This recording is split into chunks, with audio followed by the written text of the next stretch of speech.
Buenas tardes, chicos. En esta oportunidad les voy a explicar el tema cultivo de bacterias anaerobias. Lo que vamos a estudiar hoy es conocer las características de los medios de cultivo para el desarrollo de bacterias anaerobias, conocer las condiciones de incubación adecuadas y vamos a ver la utilidad de los indicadores de anaerobiosis, también llamados colorantes redox. Sabemos que los microorganismos son ubicuos y también son diversos en cuanto a las condiciones en las cuales desarrollan. Algunos son capaces de multiplicarse en lugares donde las condiciones son drásticas para los demás, o no son las convenientes para los demás. También sabemos que los microorganismos pueden obtener energía como ATP a través de dos vías principales, la fermentación y la respiración. Los microorganismos pueden llevar a cabo una respiración aeróbica o anaeróbica, otros pueden fermentar, otros solamente pueden respirar aeróbicamente. Vamos a repasar entonces los diferentes tipos de generación de energía. Respiración aeróbica es el proceso por el cual un compuesto orgánico se oxida totalmente a dióxido de carbono. En todo proceso de oxidación se liberan electrones, ¿sí?, que son transportados por la cadena transportadora de electrones presentes en los microorganismos, y se genera como resultado mucha energía. El aceptor final es el oxígeno, ¿sí?, en el caso de la respiración aeróbica. En la respiración anaeróbica también se genera mucha energía, pero los aceptores finales no son tan electropositivos como el oxígeno, es decir, que se libera menos energía. Sin embargo, este proceso le permite a los microorganismos respirar en ambientes en los que no hay oxígeno. Los aceptores, en este caso, pueden ser nitratos, fumaratos, carbonatos, sulfatos. Y la fermentación es la oxidación parcial de los átomos de carbono de compuestos orgánicos con liberación de energía. Se produce menos ATP por mol de sustrato, ¿sí? Los compuestos orgánicos se catabolizan por fermentación cuando no hay un aceptor final de electrones, ¿sí? Y se forman intermediarios de energía para generar ATP, ¿sí?, por fosforilación a nivel sustrato. Como resultado se van a producir diferentes compuestos orgánicos, ¿sí?, de acuerdo a qué tipo de fermentación sea, si es homoláctica, ácido láctico, si es alcohólica, alcoholes, ácido mixta, y estos compuestos se pueden determinar a través de pruebas bioquímicas. Bueno, en esta torre de potenciales de óxido-reducción, ¿sí?, podemos observar que el más electropositivo es el oxígeno, es decir, el que más tiende a tomar electrones, el más oxidante. Para recordar, la oxidación es la pérdida de electrones, mientras que la reducción es la ganancia de electrones. Cuando una sustancia se oxida, es decir, libera electrones, siempre otro compuesto simultáneamente se reduce, es decir, capta esos electrones liberados. Los electrones en esta torre son cedidos desde la parte superior hacia la parte inferior, hacia el extremo inferior, ¿sí? El más ávido por esos electrones es el oxígeno. Como podemos ver también, cuanto mayor es la caída, o sea, cuanto mayor es la diferencia de potencial, más energía se libera, ¿sí? Entonces, podemos decir que los potenciales de óxido-reducción son una forma de cuantificar si una sustancia es un agente oxidante o si es un agente reductor. Nos da idea de la capacidad que tiene para oxidar compuestos.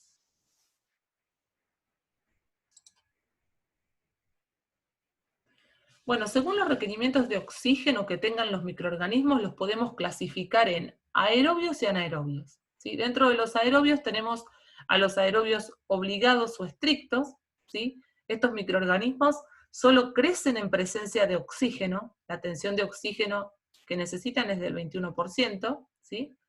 Es decir, que respiran aeróbicamente. Los aerobios facultativos también los pueden encontrar o lo podemos llamar anaerobios facultativos, ¿sí?, o solamente facultativos. Como su palabra lo dice, pueden crecer tanto en presencia como en ausencia de oxígeno, ¿sí? Son facultativos. aunque crecen mejor en presencia de oxígeno porque obtienen mayor energía. Pero en ausencia de oxígeno pueden respirar anaeróbicamente. Dentro de los aerobios también tenemos a los microaerófilos, que son aerobios y que usan el oxígeno, pero la tensión tiene que ser menor a la del aire, es decir, que tiene que ser menor al 20%.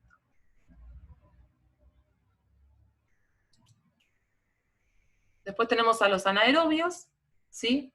Los microorganismos anaerobios no usan al oxígeno como aceptor final de electrones, y podemos clasificar en anaerobios estrictos, que fermentan o respiran anaeróbicamente, crecen en ausencia total de oxígeno porque necesitan un medio muy reductor, y también tenemos a los aerotolerantes, donde, como su nombre lo indica, toleran, soportan el oxígeno, pero no lo pueden utilizar para crecer, o sea, su metabolismo es fermentativo. Entonces, ¿por qué el oxígeno es tóxico para los microorganismos anaerobios? Durante la respiración, el oxígeno se reduce a agua, ¿sí? El oxígeno se reduce a agua. Y mientras se produce esta reducción, se forman compuestos intermediarios, ¿sí? Que son tóxicos, como el anión superóxido, como el peróxido de hidrógeno, como el radical oxidrilo. Son altamente reactivos, ¿sí? Y provocan reacciones en las membranas, ¿sí? En los fosfolípidos, en los componentes celulares, y destruyen a la célula, ¿sí? Es por esto que el oxígeno es tóxico. En sí no es tóxico, pero cuando se reduce a agua, forma intermediarios tóxicos para la célula. Pero bueno, algunos microorganismos tienen enzimas para eliminar esas formas tóxicas de oxígeno, ¿sí? Por ejemplo, los microorganismos aerobios, que su metabolismo es respiratorio, ¿sí? Ellos respiran aeróbicamente, entonces van a utilizar el oxígeno. Tienen que tener enzimas para eliminar esas formas de oxígeno tóxicas que se generan. ¿Qué enzimas existen? La catalasa, la peroxidasa, la superóxido dismutasa.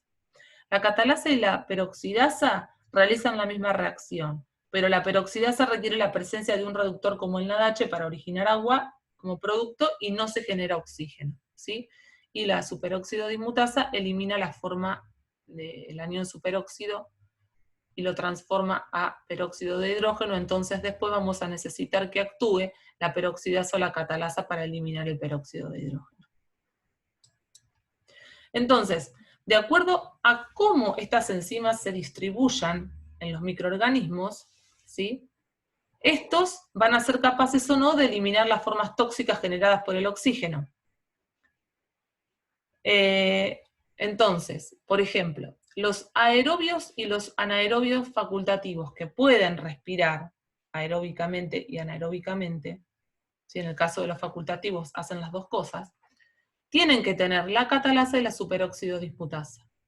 En cambio, los anaerobios aerotolerantes, ¿sí? Tienen la superóxido dismutasa, y en algunos libros, bueno, en la bibliografía encontramos que no tienen catalasa o que tienen en muy poca concentración. Pero como habíamos dicho, los anaerobios aerotolerantes no usan el oxígeno, ¿sí? Toleran el oxígeno. Y en cambio, los anaerobios obligados, ¿sí? Los anaerobios estrictos, no tienen ni catalasa ni superóxido dismutasa. Es por eso que se mueren en presencia de oxígeno.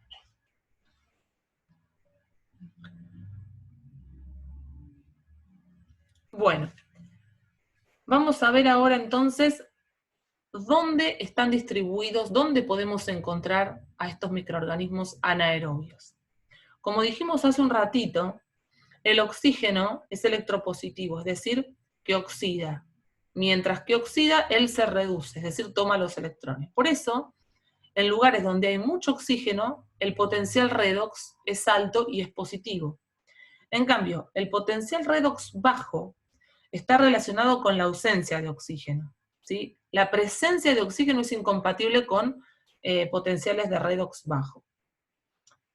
Entonces, los anaerobios, ¿dónde los vamos a encontrar? En ambientes con bajo potencial redox, es decir, en sedimentos de lagos, en pantanos, en alimentos enlatados, en el tubo intestinal, en la cavidad oral, ¿sí? También cuando hay una lesión tisular, disminuye el flujo sanguíneo, entonces vamos a generar un ambiente óptimo para la colonización de los microorganismos anaerobios. En nuestro organismo tenemos como microbiota normal gran cantidad de microorganismos anaerobios. Por ejemplo, la relación de anaerobios estrictos y facultativos en el intestino es de 1000 a 1. Y en la cavidad oral es de 10 a 1. ¿Sí? Estas bacterias, el Clostridium tetani y el Clostridium perfringens, son bacterias anaerobias patógenas. Esto es a modo informativo. ¿Sí? Como saben, el Clostridium perfringens produce gangrena y toxoinfección alimentaria también, y el Clostridium tetani es el agente etiológico del tétano. Los dos forman esporas, ¿sí? En el caso de Clostridium tetani, las esporas son esféricas y terminales, con engrosamiento, y se llama que el bacilo tiene una forma en palillo de tambor. Su hábitat es la tierra y el intestino del humano y de animales homeotermos. El Clostridium perfringens también es ubicuo en la naturaleza, lo podemos encontrar en el suelo, en la microbiota intestinal. Del suelo puede pasar a heridas profundas, produciendo la gangrena, y también, como tiene una enterotoxina, puede provocar la toxoinfección alimentaria. Bueno, ahora vamos a hablar un poquito de la importancia de la toma de muestra y el manejo de las muestras cuando se requiere el estudio de bacterias anaerobias. Las bacterias anaerobias estrictas son causa frecuente de infección y muchas veces pasan desapercibidas porque justamente no se toman las precauciones para su aislamiento y cultivo. Hay que asegurarse en todo momento que la muestra no tome contacto con el aire porque si no el microorganismo muere. Las muestras por punción o por biopsia deben, por ejemplo, en muestras clínicas, deben colocarse en un tubo con gas libre de oxígeno y con agentes reductores, como por ejemplo el tioglicolato, ¿sí? Para evitar que se mueran los microorganismos. Si no tenemos estos tubos, ¿sí? con gas libre de oxígeno, podemos transportar las muestras en una jeringa, ¿sí? Con aguja y un tapón en la aguja para que no entre aire. Otras muestras clínicas para el cultivo de anaerobias pueden ser orina por punción suprapúbica, por ejemplo. Una muestra tomada con hisopo no serviría, ¿sí? Para la búsqueda de microorganismos anaerobios. Y la muestra la debemos conservar hasta el momento del cultivo a temperatura ambiente, no en heladera, ¿sí? Porque en heladera fácilmente se puede oxigenar. Acá en esta diapositiva tenemos los tubos que se utilizan con atmósfera anaerobia y medio de transporte prerreducido, ¿sí? En el caso del método del roll tube, consiste en un tubo con tapa que contiene gas libre de oxígeno y tiene también una capa delgada de medio prerreducido que lo podemos ver de color celeste. La muestra se inocula mientras que se rota el tubo, ¿sí? Y el tubo se limpia con una corriente de dióxido de carbono para prevenir la entrada de aire mientras el tubo esté abierto. También hay viales con atmósfera prerreducida, ¿sí? Siempre tenemos que tener en cuenta cuando tomamos la muestra con una jeringa, eliminar enseguida, si quedó alguna burbujita de aire, se elimina enseguida el aire y rápidamente se inyecta el contenido a través del tapón, ¿sí? Bueno, una vez que la muestra ingresa al laboratorio, ¿sí? Necesitamos sembrarla en un medio de cultivo que tenga todos los nutrientes necesarios, pero además tiene que tener agentes reductores, como por ejemplo el tioglicolato, la cisteína, ¿sí? Esto es para mantener el potencial redox bajo. Además, el medio de cultivo que utilicemos debe contener agar, ¿sí? Por dos motivos. Primero, el objetivo es aislar, entonces vamos a necesitar agar.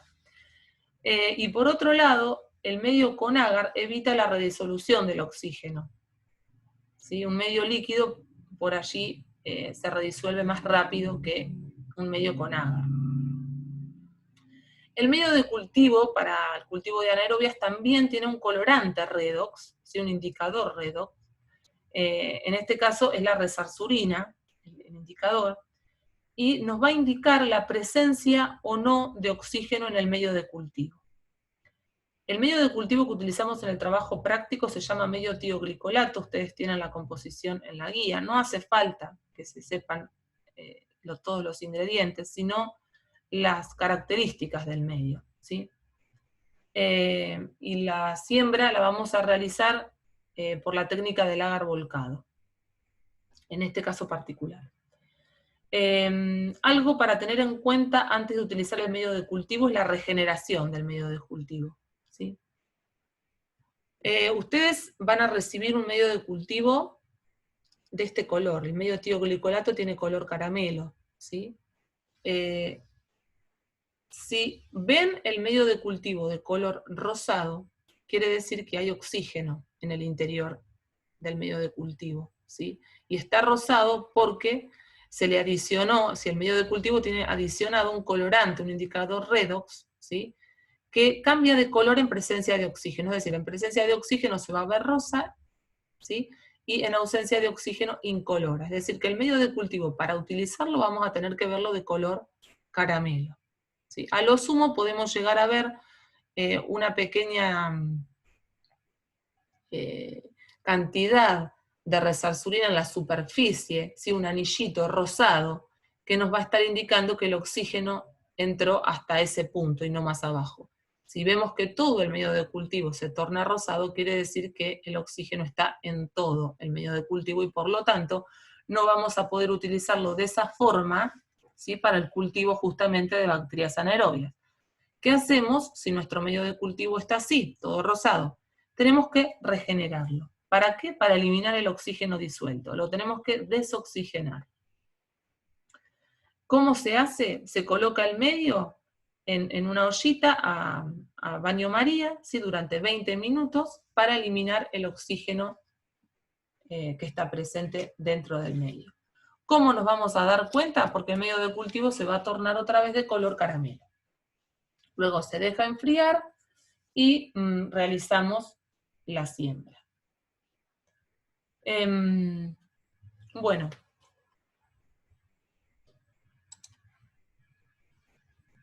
Por lo general, las muestras clínicas contienen microorganismos anaerobios estrictos, también tienen anaerobios facultativos y aerobios, ¿sí? Si la especie en cuestión, ¿sí?, está en bajo número, podemos no recuperarla si utilizamos medios no selectivos. ¿Sí? Existen medios de cultivo selectivos también para el aislamiento de bacterias anaerobias y contienen diferentes antibióticos. Por ejemplo, ácida sódica para inhibir a los bacilos esporulados aeróbicos, neomicina, que inhibe los gram negativos facultativos, vancomicina, ¿sí?, que selecciona los bacilos gram negativos anaerobios. Si bien nosotros en el laboratorio trabajamos con el tioglicolato y es el medio que le damos a ustedes para que estudien, es importante que sepan que no es el único medio de cultivo que existe para el cultivo de anaerobias. ¿Está? Bueno, vamos a resolver estos casos, ¿sí? ¿Cómo es el desarrollo de los microorganismos según el requerimiento de oxígeno? Esto que vemos acá son tubos con medio tioglicolato, ¿sí? En este caso estaban trabajando con un caldo.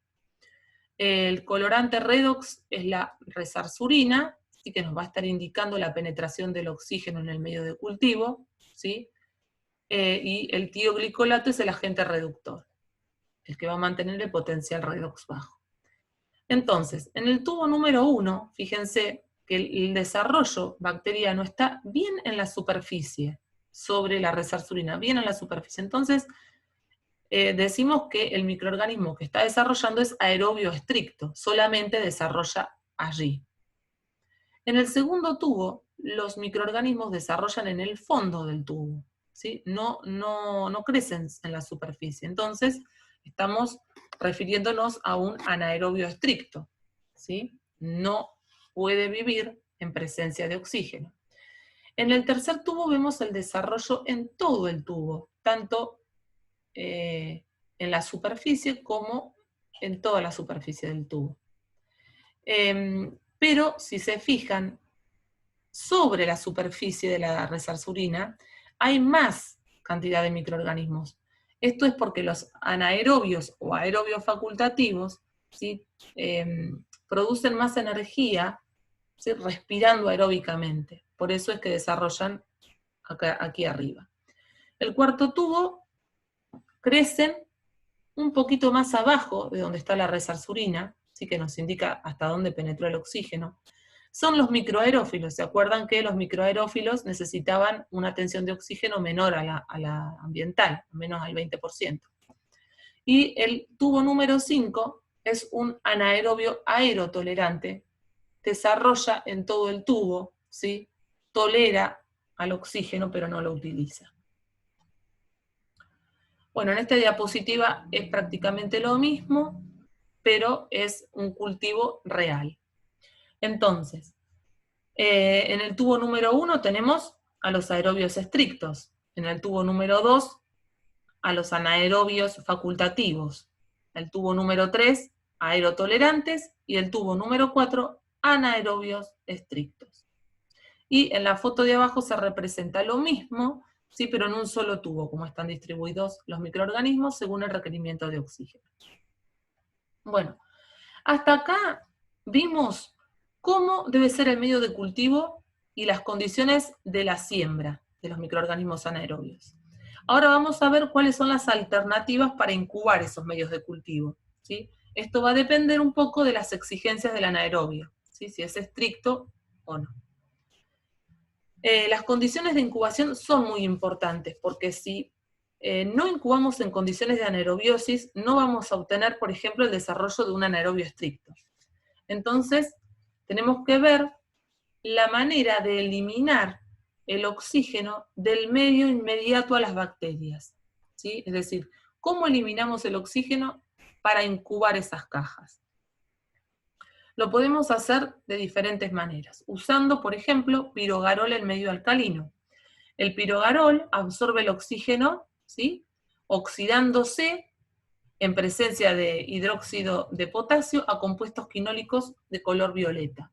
El viraje a violeta está indicando la ausencia del oxígeno, ¿sí? En el ambiente de incubación. Otra forma de eliminar el oxígeno en la incubación es la combinación del oxígeno con hidrógeno en presencia de catalizadores. Se utilizan entonces jarras, ¿sí? Donde se genera la anaerobiosis.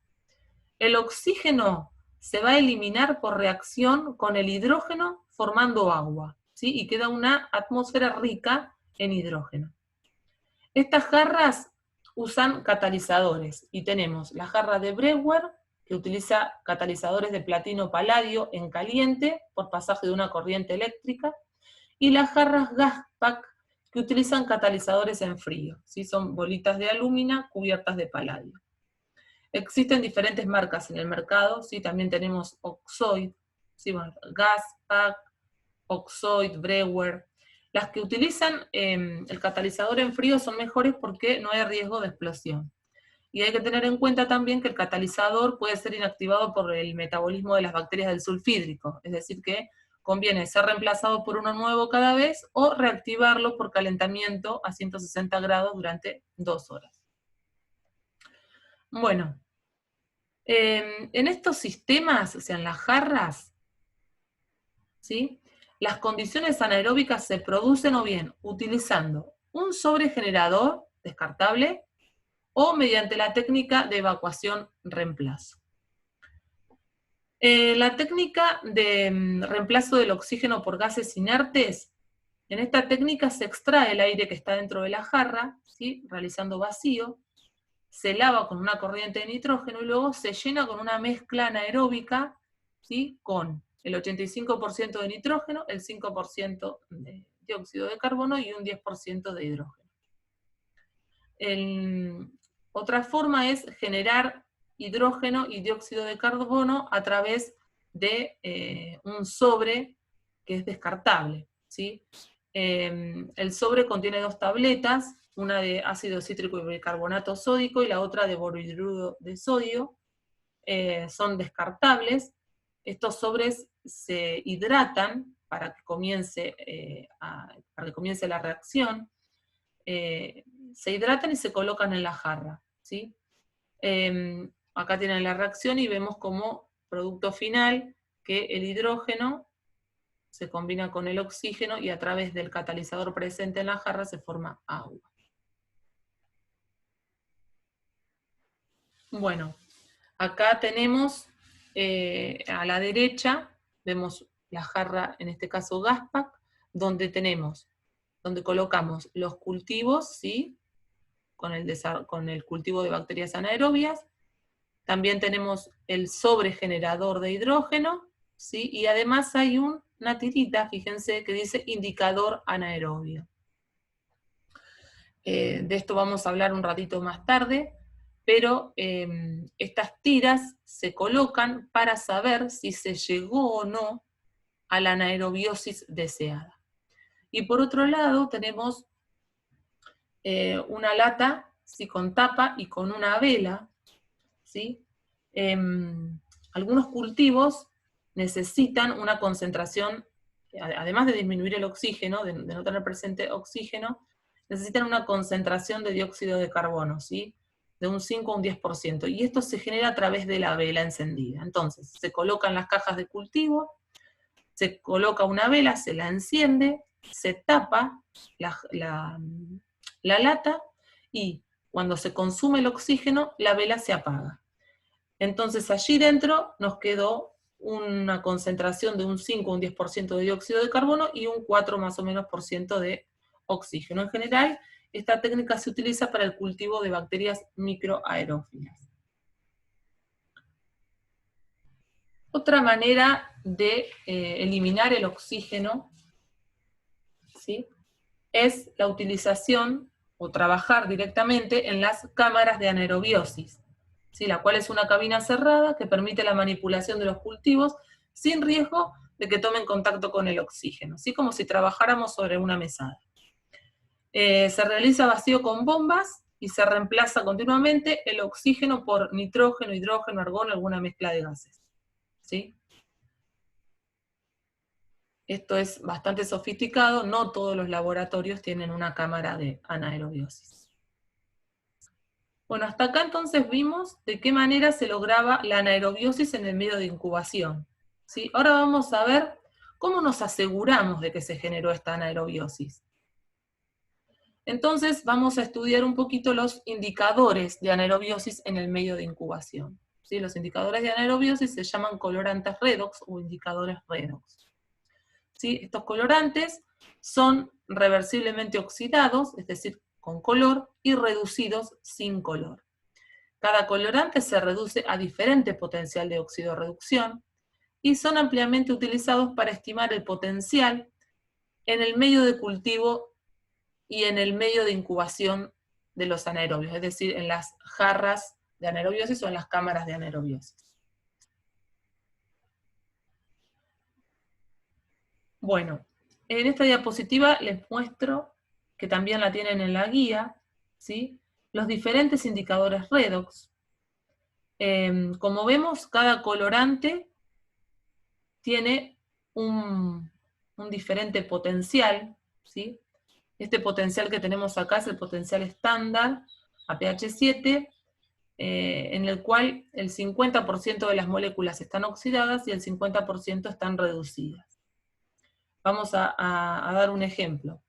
El azul de metileno está totalmente oxidado, en equilibrio es 11 los milivoltios, y está totalmente oxidado, es decir, totalmente azul a 71 milivoltios positivos, y totalmente incoloro a menos 49 milivoltios.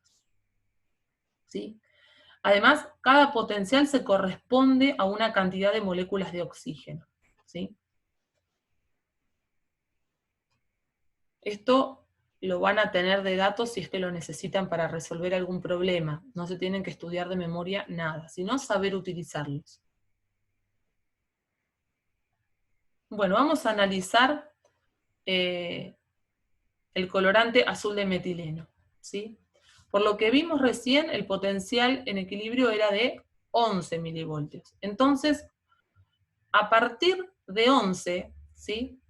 Se empieza a colorear, es decir, 11, 12, 50, 80, 100, se empieza a poner coloreado. Más 71 está totalmente coloreado, ¿sí? Y a valores menores a 11 empieza a ponerse incoloro, es decir, se empieza a reducir. Y va a estar totalmente reducido, o sea, totalmente incoloro a partir de menos 49, es decir, menos 49, menos 50, menos 100, menos 200, va a estar incoloro. ¿Sí? Pero ya lo vamos a ver incoloro, bien incoloro a menos 49. ¿Está? Entonces, si usamos este indicador, el azul de metileno, y observamos que pasa a incoloro, lo único que nos aseguramos es que se genera un potencial de menos de 11, es decir, un potencial que a lo mejor llega hasta menos 50, ¿sí? Y no se genera un potencial más negativo. O sea, el indicador lo que nos está mostrando es que el potencial es por lo menos de menos 49, ¿sí? Entonces, vamos a relacionar los indicadores redox con los potenciales de los microorganismos. Los microorganismos aerobios necesitan valores redox positivos para crecer, ¿sí? Por eso vemos acá que los aerobios tienen potenciales de 0 a más 400. En cambio, los anaerobios, ¿sí?, estrictos, ¿sí?, necesitan valores de redox bajos, ¿sí?, negativos, menos 200 a menos 400, ¿sí? O sea, la distribución espacial de los microorganismos aerobios y anaerobios está determinada por los potenciales de redox del ambiente. Los aerobios estrictos son metabólicamente activos a potenciales positivos, mientras que los anaerobios estrictos demuestran actividad metabólica solamente a potenciales negativos, ¿sí? Los facultativos demuestran actividad metabólica sobre un rango amplio, van de más 300 a menos 300, ¿sí? Y los aerotolerantes a menos 300 hasta más 100, porque toleraban el oxígeno, ¿está? Entonces, tenemos que siempre relacionar los potenciales de los microorganismos con el indicador redox que necesitamos utilizar. Para entender mejor el tema, vamos a resolver un caso, ¿sí? Para que ustedes tengan idea cómo elegir un colorante redox. Recibimos en el laboratorio una jeringa con material de un absceso hepático, supónganse, y nos piden que busquemos microorganismos anaerobios, ¿sí? Primer punto, hacemos una coloración de Gram. ¿Qué vemos en esa coloración de Gram? Vemos bacilos Gram positivos, en este caso es el microorganismo anaerobio, también vemos cocos Gram positivos. Y el objetivo entonces es aislar ese bacilo Gram positivo anaerobio. A su vez tenemos otro dato, que ese anaerobio, ¿sí?, desarrolla recién a partir de un potencial de menos 150. Necesita un potencial negativo de por lo menos menos 150. O sea, menos 150 para valores más negativos desarrolla, es decir, menos 160, menos 170, ¿sí?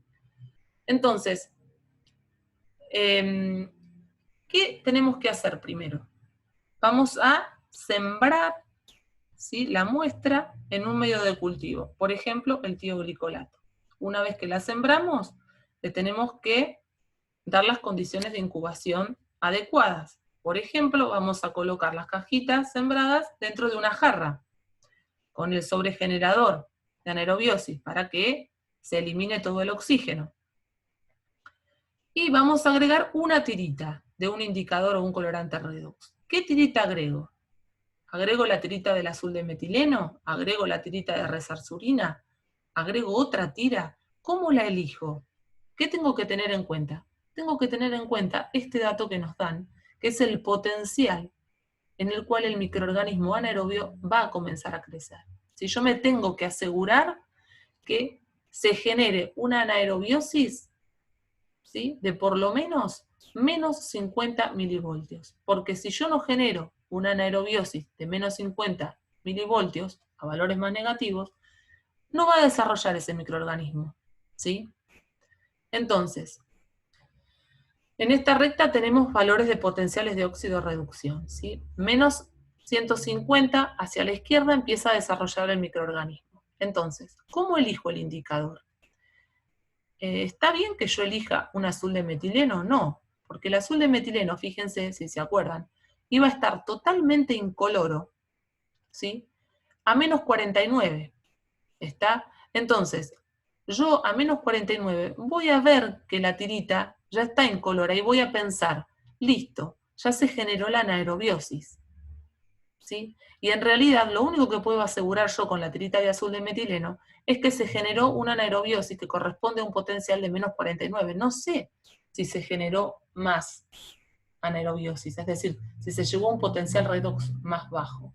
Entonces me conviene utilizar un potencial, un indicador redox, que tenga un potencial un poco más negativo que menos 150. Entonces, por ejemplo, puedo utilizar la tirita de índigo disulfonato, que empieza a ponerse incolora a partir de un potencial negativo de menos 160. Es decir, que a lo mejor recién se ponga toda incolora a los menos 200, ¿sí? Y si se pone incolora recién a los menos 200, voy a estar tranquila, que voy a estar dentro del potencial requerido por mi microorganismo, es decir, que se generó la anaerobiosis. ¿Se entiende? De esta manera tengo que utilizar los indicadores redox. Bueno, en la clase que tienen a continuación, les voy a explicar el trabajo que se realiza en el laboratorio, donde vamos a poner en práctica los temas de siembra y aislamiento y el tema que vimos hoy de cultivo de bacterias anaerobias. Y vamos a hacer más ejemplos, ¿sí? Bueno, terminamos por hoy.